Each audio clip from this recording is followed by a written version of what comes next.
Hi mga ate ko, so ayan, dumating na pala yung na-order kong dish rack.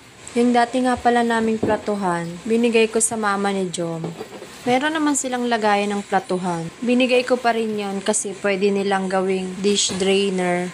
Ito kasing na-order ko mga ate ko ay talagang pinag-ipunan ko yan. Pangarap ko din kasi ganitong dish rack para hindi maalikabukan yung aking mga plato. Hindi ko na pala maipapakita nung na-assemble namin. So ayan nga po yung before.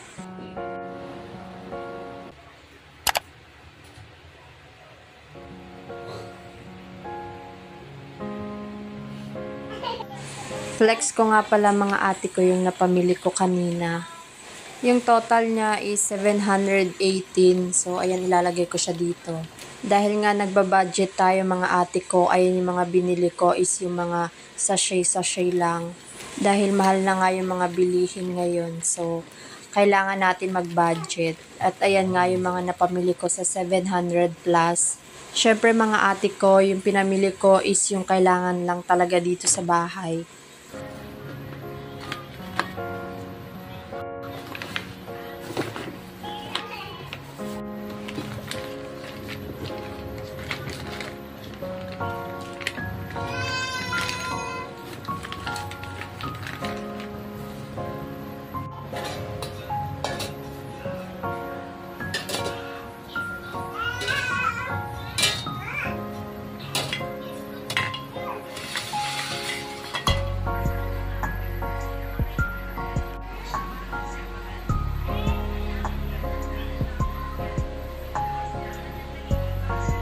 Next ko din nga pala itong ulam namin for dinner.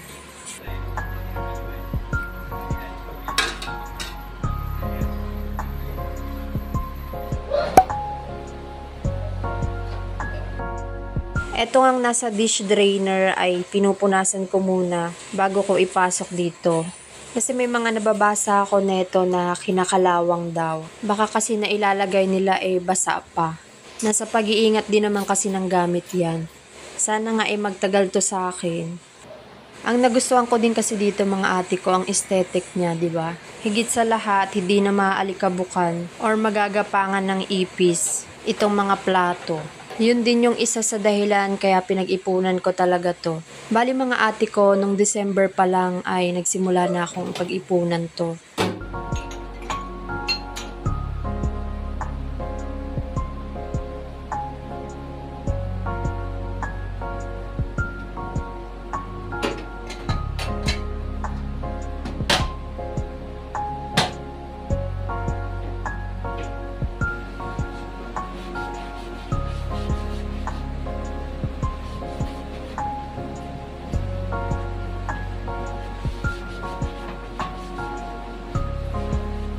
Ayan mga ate ko, hinugasan ko yung aking dish drainer.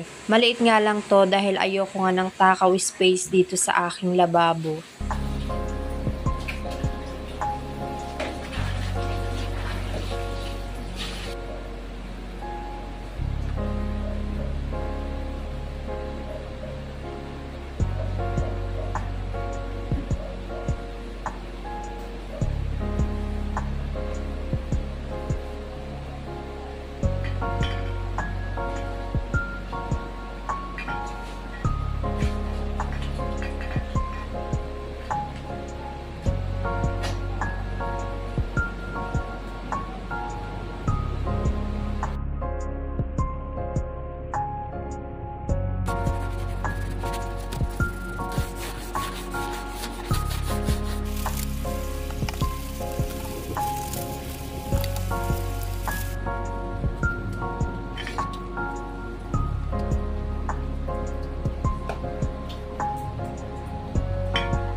Gagawa nga pala ako ng merienda namin ng batang makulit.